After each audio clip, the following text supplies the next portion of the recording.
बस थोड़ा और रुक जाओ, मैं सब ठीक कर दूंगा। इलाज महंगा है, पैसों का इंतजाम करो तुरंत। भैया, गरीबी ने माँ को छीन लिया, पर अब मैं खुद को नहीं टूटने दूंगा।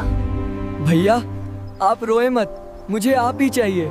माँ, मुझे मत छोड़कर जाना। मैं आपके बिना कुछ नहीं। हमने पूरी कोशिश की।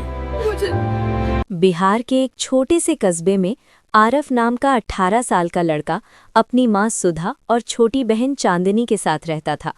पिता को गुजरे हुए 2 साल हो चुके थे। घर की हालत टपकती छत, टूटी लकड़ी की चारपाई और दीवारों में पड़ी दरारों जैसी थी। लेकिन आरफ के दिल में दरारें सबसे। सर्दियों की रात थी। ठंडी हवा घर के अंदर ऐसे घुस रही थी जैसे हालात का ताना दे रही हो। अचानक माँ खांसते खांसते गिर पड़ी। चांदनी रोने लगी, भैया माँ को कुछ हो गया। आरव कांपते हाथों से माँ को उठाता है। माँ की सांसें टूट रही थीं। डॉक्टर ने देखते ही कहा, बहुत देर कर दी तुम लोगों ने, इलाज महंगा है, तुरंत पैसों का इंतजाम करो।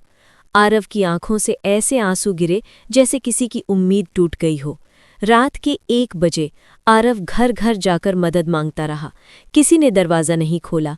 किसी ने कहा, हम हर रोज़ नहीं बचाएंगे तुम्हारे परिवार को। आरव की आंखें लाल, गला सूखा, लेकिन वो रुका नहीं। सुबह होते ही वो सड़क पर ईंट उतारने लगा, फिर चाय की दुकान पर बर्तन धोए, फिर रिक्शा चलाया।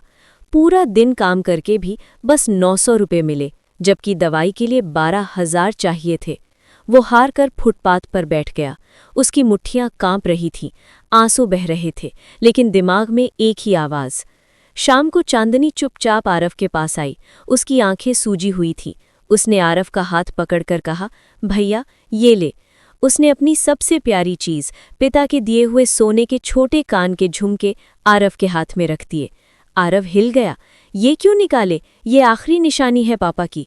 चांदनी रोते हुए बोली, माँ सबसे ज़रूरी है।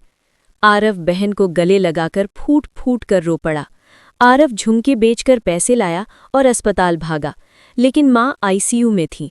डॉक्टर गंभीर आवाज में बोले, अब सिर्फ चमत्कार बचा सकता है। आरव माँ का हाथ पकड़कर कहता है, माँ देखना, मैं आपको सब ठीक करके दिखाऊंगा। हमारा